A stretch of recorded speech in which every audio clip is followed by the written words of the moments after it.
Welcome into episode number 2 of the Rocc Pod. I am John Gay from Jag and Detroit Podcasts. I'm Lisa Bibby with Keller Williams Realty. I'm Trish from Your Personal Jeweler. I'm Andrea Arndt from Dickinson Wright. And today our guest is Nick Moritz from Toad Opener, the hands-free foot door opener. We are so happy to have you with us today, Nick. Great to be here. So Nick, we're really curious. How did you come up with this idea? Well, I had spent the last 10 years living as an expatriate in China. And in February of last year, COVID hit China first. People were getting sick, and I got on one of the very last flights out. And then the pandemic, unfortunately, followed me home. Right before the lockdown, I saw one of our competitors' products, and I just said, wow, we always should have had that. And that's going to be big. And so I contacted them and I said, hey, well, listen, I just want to be an installer for this. Do you have some sort of program? And they said, nope, just buy them if you want them. And I said, well, okay. And I started looking at manufacturing them myself. And then I met up with my partner, Cliff Wells, who I had met in China because he had been on assignment there for a big 3 automotive company. He's a 3D printing master and has like 10 printers at home, and he had actually printed out one for one of his clients. I called him immediately and we were in business, and we had to innovate though, because what we quickly found out the problem is with basically all of our competitors is that it requires you to drill damaging permanent holes into these, like some of these commercial doors are $25,000. It was very laborious, very, very, very hard to do that. And so we wanted to find a solution. And so we started looking at adhesives, and we contacted 3M right away because they have a great program called Talk to the Experts. And we were put in contact with some of their really high-end folks over there. And they advised us what we could do, how we could change the design so that we could put a combination of adhesives, designs such that you don't have to drill any holes. You just stick it on. It's not quite that simple, but in combination, those two things with 3D printing and not having to drill, what we're able to do is customize. So we have different sizes, different colors, and then we're able to embed our clients' logos right on there. And so not only does it have a immediate good effect where we're reducing touch points. You don't have to touch a dirty bathroom door handle right after you wash your hands. Not only is it highly functional, we're going to have them forever, but they also look great. And so we've had a lot of success. One of the very first things that we did was join the Royal Oak Chamber of Commerce, and they introduced us to our very first clients in downtown Royal Oak, the Rocc and O'Toole's. And they were great customers for us because they understood that we had just invented this and gave us a lot of leeway. We had some come off, we had some break.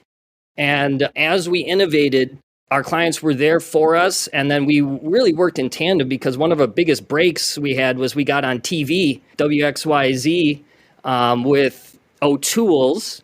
So that was great. We got some exposure and we've just been growing like crazy since then. So you just mentioned 3D printing. I am very familiar with it because I use it in jewelry design. For those who aren't familiar with it, can you walk us through the process of manufacturing? Yeah, so 3D printing is basically layer upon layer upon layer of what we call filament, which is basically plastic or different types of material. And what you're able to do is go into a CAD design, which is actually much simpler than it seems. And you can make very quick design changes and then get the right filament setting. Cliff, my partner, handles most of that. And so when you have an idea for a product, you can literally just draw it out by hand, which is what a lot of these Minecraft kids do. They draw out their Minecraft and then they go in and build it. And so that's the process we've used a lot. We have an idea, we draw it out by hand, and then we are able to translate that into a CAD file, and then we're able to print it out. And if it doesn't work, it's a piece of plastic, and you throw it out and you try another one. Cliff likes to say you've got to have a fail bail. And We've certainly got a few of those full up. So, do you think that counterfeit products will be an issue? And how do you plan to protect your brand and your products and differentiate yourself amongst some of your competitors? Well, as I said in the outset, I lived in China for 10 years, the land of such practice. I like to say, why are there 25 car manufacturers? Why does somebody continue to buy a Cadillac? And the reason is Cadillac is trusted. They have the expertise. I'll give a plug here. I'm not affiliated with them, but it's called IPWatchdog.com. You can file what's called a provisional patent, and that gives you a year to continue to innovate on your product, and then file a submission that's a final patent. 100 plus countries follow U.S. patents. We're in treaties with all of them. And then there's the flip side of the coin, which is we think that our addressable market is as big as the Pacific Ocean. Think about every single door out there that you don't want to touch the door handle of a person who's just sneezed into their hand. They touch that door handle, and then you're the very next person to touch it. And so COVID is primarily spread through the air, but it's also on surfaces, especially that immediacy effect. You're the very next person to touch it, and then you wipe your eye or your nose because that's just human nature. And so we think that we have such an addressable market and such a great product that if somebody comes and, wants to enter the market, all the better.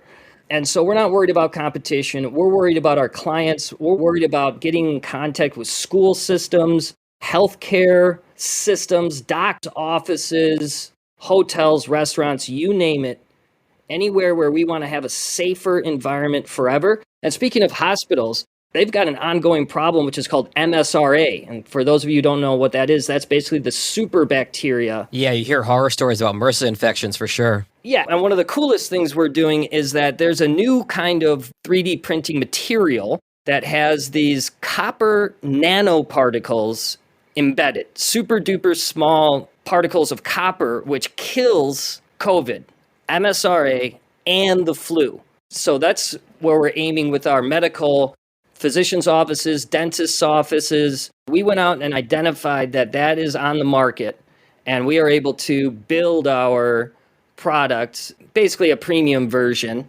that assists in those extremely, extremely serious situations. Just a thought to protect yourself against counterfeiters, because they do, as you know, such a good job that people might confuse their product with yours.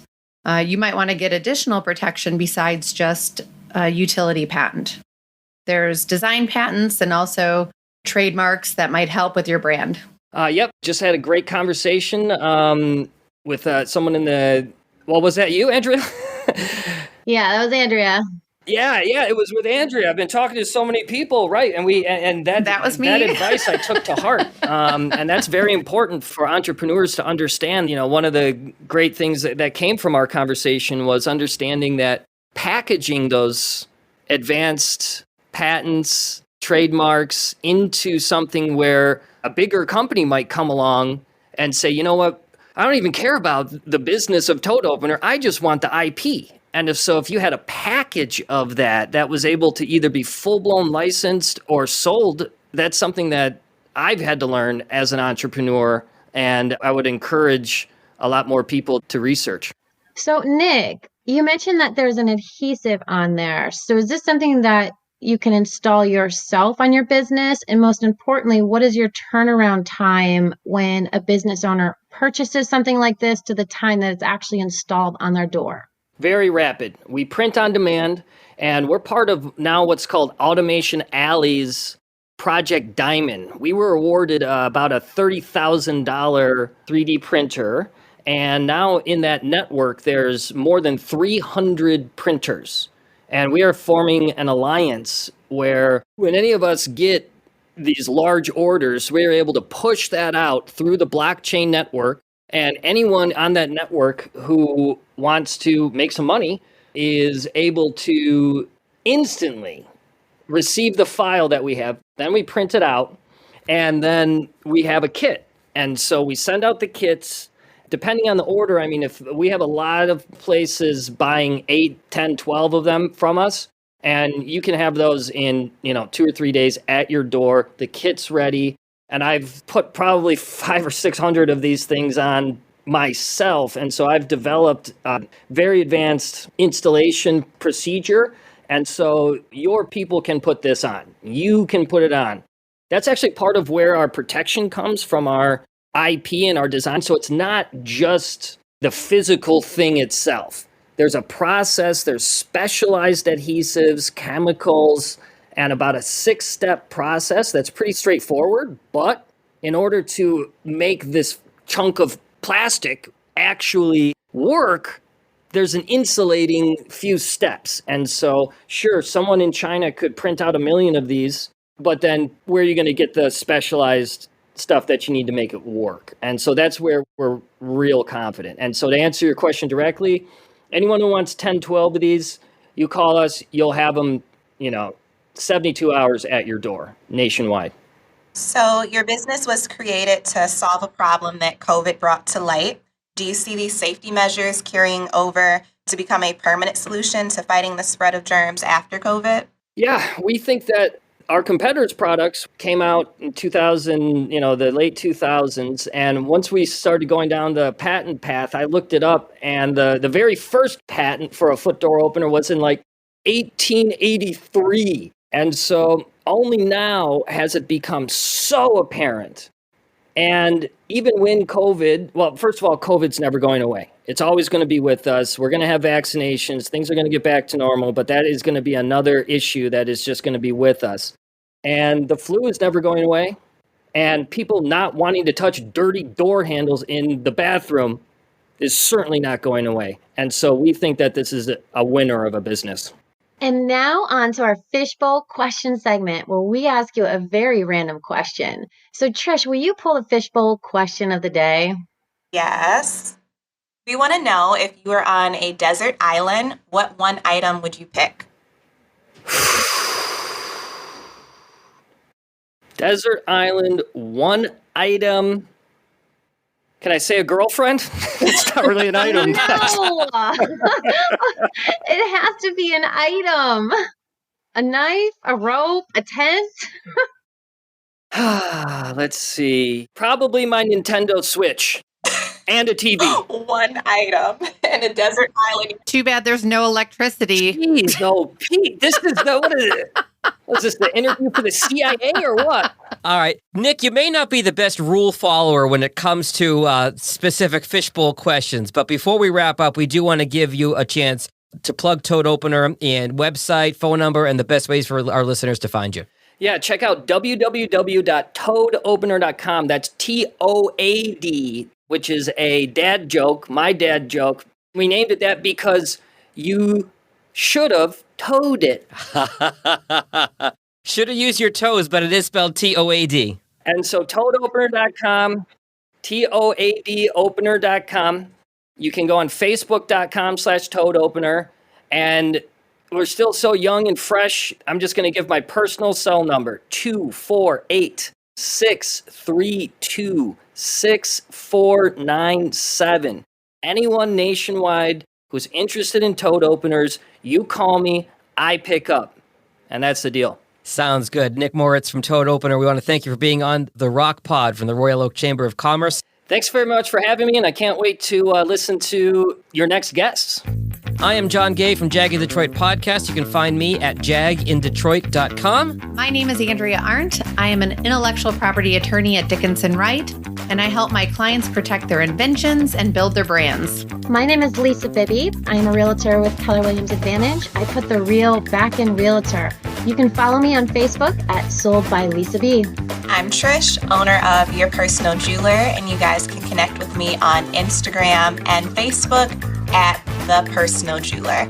We want to thank you for checking out episode number 2 of the Rocc Pod from the Royal Oak Chamber of Commerce. For more episodes, subscribe in Apple Podcasts, Spotify, Google Podcasts, or wherever you listen to podcasts. We'll talk to you next time.